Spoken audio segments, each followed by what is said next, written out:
Jo tenim una última pregunta. En aquest cas no sé si l'he de deixar al secretari o com, perquè és respecte a normativa. Sí que hem sentit, no ens heu pogut informar del tot, que hi ha hagut algun tipus de canvi arreu d'alguna sentència del Tribunal Constitucional amb el tema de les parles. M'agradaria saber si n'estem al corrent, si sabem què passarà, què no passarà, i segons el que hagi de passar, amb què comptem, si és que n'hem de fer, si és que tal com sonen, no?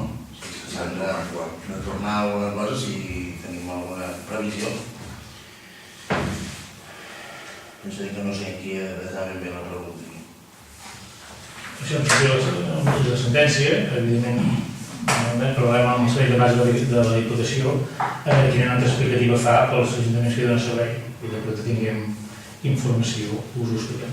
Però la sentència és ferma, doncs. Això realment jo l'he sentit, he vist alguna part del text, he vist notícies de la premsa, però l'impacte en un document per part de la Diputació per analitzar-ho no el tinc. Això base farà algun tipus de petita informació i quan la tinguem l'analitzem.